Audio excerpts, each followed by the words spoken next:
ఏయ్ భయపడకండి రే ఒంటి మీద చెయ్యి పడిందంటే చంపేస్తాను మీకు కావాల్సిన నగలే కదా ఏయ్ తీసిచ్చేయండి అక్క నా నగలు ఇవ్వను. అమ్మ నేను ఇవ్వను. ఏయ్ నోరు మూసుకొని తీసిచ్చేయండి నాకు కావాల్సింది నీ నగలు కాదు నీ ప్రాణం.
మీకు దేవతలాంటి మా అత్తయ్యని చంపాలని చూస్తారా? మా బావ లేనప్పుడు రావడం మగతనం కాదురా. ఈ విషయం మా బావకి తెలిస్తే మీలో ఎవరు ప్రాణాలతో ఉండరు. మర్యాదగా వెళ్ళిపోండి.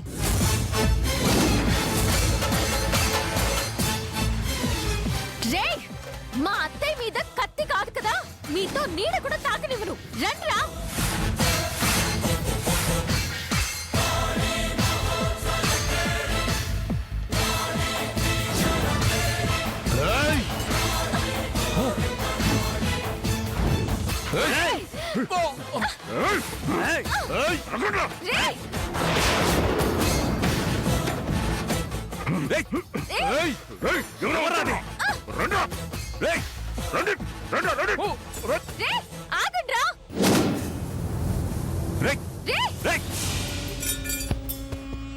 అమ్మా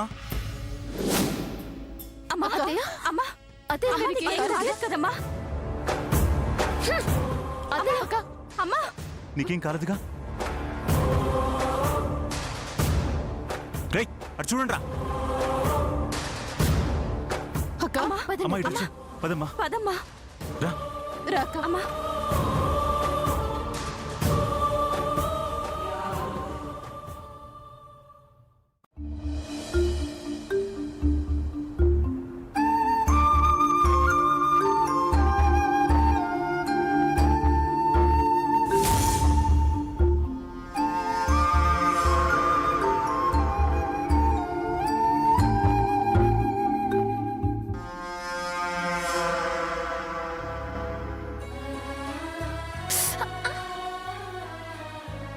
బుద్ధుందా నీకు?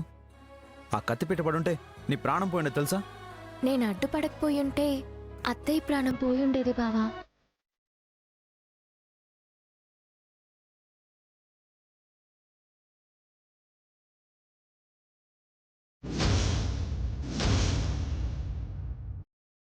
బావా, నాకేమైనా అయితే నువ్వు తట్టుకోగలవు, కానీ అత్తయ్యకి ఏమైనా అయితే నువ్వు తట్టుకోగలవా?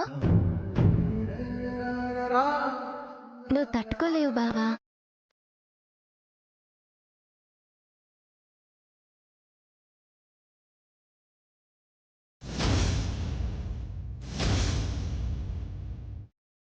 నువ్వు అన్నది నిజమే వెన్నెల. పిన్నికి ఏదన్నా అయితే ఊహించుకోవడానికే భయంగా ఉంది. మంచి మనసున్న అత్తయ్యకి నీలా ప్రేమించే కొడుకున్నంత వరకు ఏమీ కాదు. నీ ప్రాణాలు పోతాయని కూడా లెక్క చేయకుండా బావా, నేను బతికేదే నీకోసం.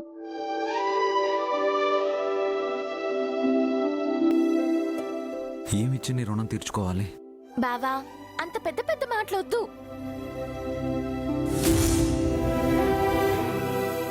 నీకు నేను మాటిస్తున్నాను వెన్నెల. ఈ రోజు నుంచి నువ్వు నన్ను ఏది అడిగినా కాదనకుండా ఇస్తాను.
బావా, మనం ఒక చోటుకి వెళ్ళాలి. పద వెళ్దాం.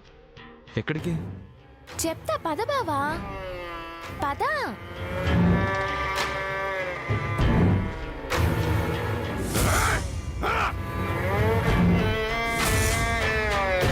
పోతికేళ్ల పగ, 15 రోజుల నుండి నిద్రాహారాలు మానే పథకం వేస్తే పావుగంట సమయం 10 మంది కలిసి ఒక ఆడదాన్ని చంపలేకపోయాం.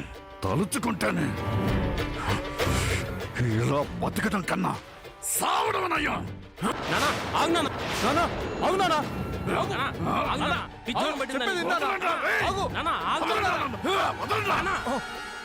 ఏంటన్నా నువ్వు ఒక్కసారి మిస్ అయినంత మాత్రాన అంతా అయిపోయినట్టేనా? అవమానం అని ఎందుకు అనుకుంటావు నాన్న? అవకాశం చేజారిందనుకో.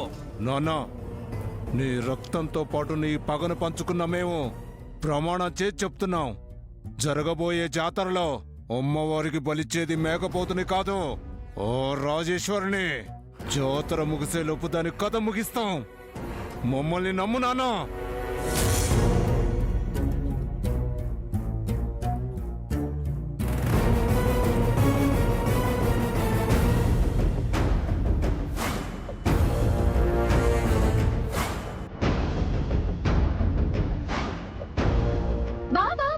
అటు అటు. బావా, ఇటు ఇటు.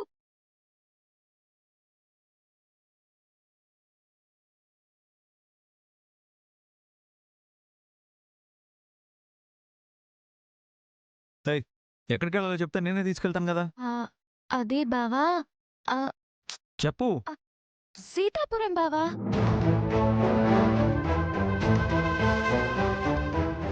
పద బావా, పద.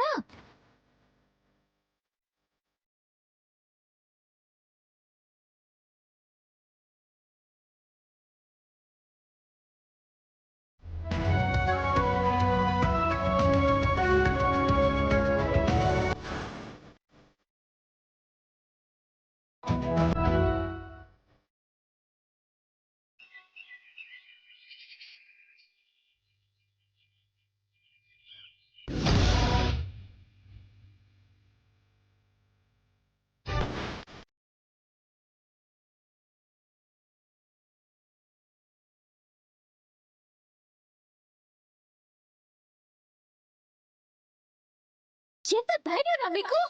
దేవత లాంటి మా అత్తయ్యని చంపాలని చూస్తారా?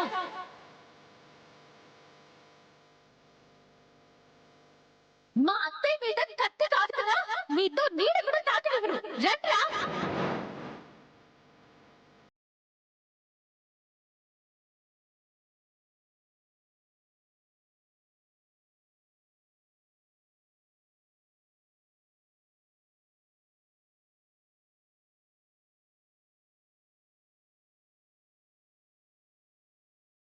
ఏంటక్క చీకట్లో కూర్చున్నావు?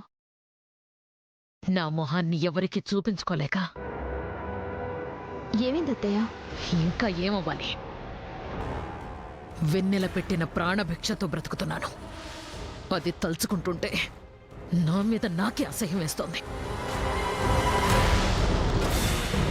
అది వేసిన భిక్షతో బ్రతకడం కన్నా చావడమే నయం. ఏంటమ్మా అలా మాట్లాడుతున్నావు? నీ ఆయుష్ గట్టిది కాబట్టి నువ్వు బ్రతికావు, అంతేగాని దానివల్ల మాత్రం కాదు. అవసరమైతే దాన్ని చంపాలి గాని నువ్వు చావడమేంటత్తయ్య? శ్వేత, నువ్వేం చేస్తావో మాకు మాత్రం తెలీదు. తిరిగి అమ్మ మొహంలో ఆనందం మాత్రం మేం చూడాలి. అవును శ్వేత, అక్కని కాపాడింది ఆ పిచ్చిదానికి ఆ పిచ్చోడు నువ్వు ఏదడిగినా ఇస్తాను అని ప్రమాణం కూడా చేశాడు. అలాంటి ప్రమాణాలు ఎన్ని చేసినా తాళి మాత్రం నా మెళ్ళోనే కడతాడు. కట్టేలా చేస్తాను. ఇది నేను మీకు చేస్తున్న ప్రమాణం.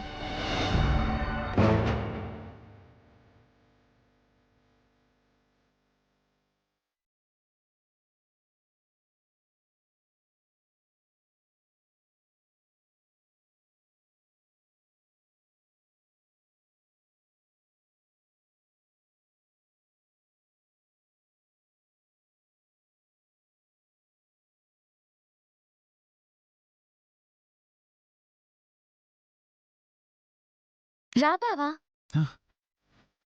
ఎక్కడికి ఎందుకు తీసుకొచ్చావు? చెప్పాను రాబావా.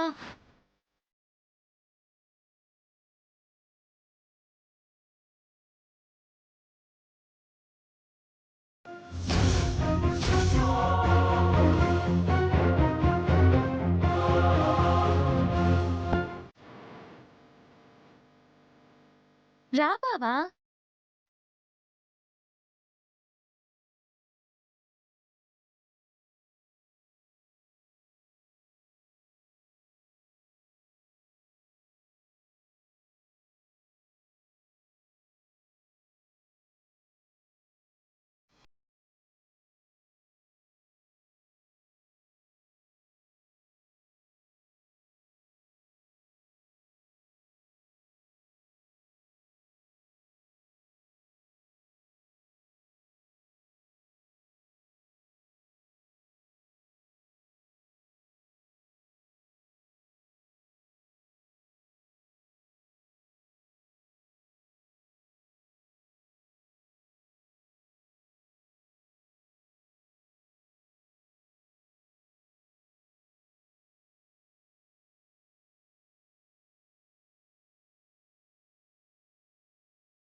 బావా వెన్నెలా ముందు ఇక్కడి నుంచి పదా. ఏంటి బావా నువ్వు రాక రాక అక్కింటికొస్తే అప్పుడే వెళ్ళిపోదావంటావేంటి? చూడు వెన్నెలా, నాకు ఈ ఇల్లు అంటే నచ్చదు. ఎక్కడి నుంచి వెళ్దాం పదా. బావా ఇది నీ భార్య పుట్టినిల్లు. అక్కిల్లు నీకు నచ్చకపోవడం ఏంటి? నీకు చెప్తే అర్థం కాదు. ముందు ఇక్కడి నుంచి పదా. ఆగు బావా. ఎందుకు నచ్చదో చెప్పు బావా. ఈ ఇల్లు నా ప్రాణమైన మోహిని ప్రాణం తీసుకుంది. పెళ్లి చూపుల్లో మోహినిని మొదటిసారి చూసింది ఈ ఇంట్లోనే. తన చివరి శ్వాస వదిలేటప్పుడు చూసింది కూడా ఈ ఇంట్లోనే. ఈ ఇంటికొస్తే తనతో నా అందమైన జ్ఞాపకాలకు బదులు తను లేదన్న చేదు జ్ఞాపకాలే నన్ను వెంటాడుతాయి. అందుకే ఈ ఇల్లు అంటే నాకు నచ్చదు. బావా నువ్వన్నట్టుగా అక్క చివరి శ్వాస ఈ ఇంట్లోనే విడిచింది. ఆ శ్వాస ఈ ఇంటి అణువణువులో ఉంటుంది బావా.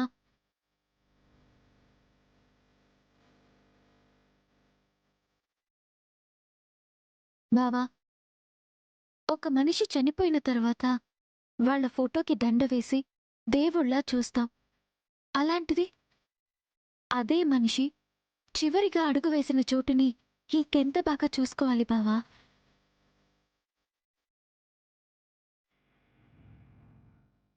బావా ఇది అక్క పుట్టి పెరిగిన ఇల్లు. అక్క నిన్ను మొదటిసారిగా చూసిన ఇల్లు. మిమ్మల్ని ఒక్కటేలా చేసిన ఇల్లు. ఈ ఇంట్లో అక్క లేకపోయినా తన జ్ఞాపకాలతో అక్క ఇంకా బతికే ఉంది బావా.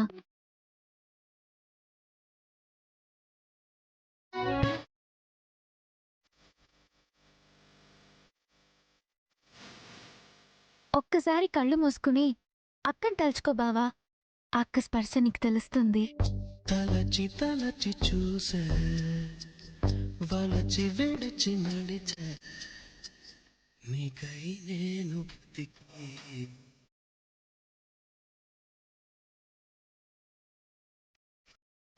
చూసి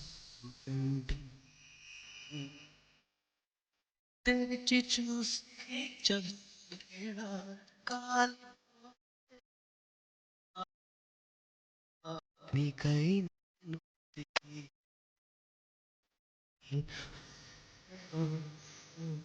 నీలో నన్ను చూసి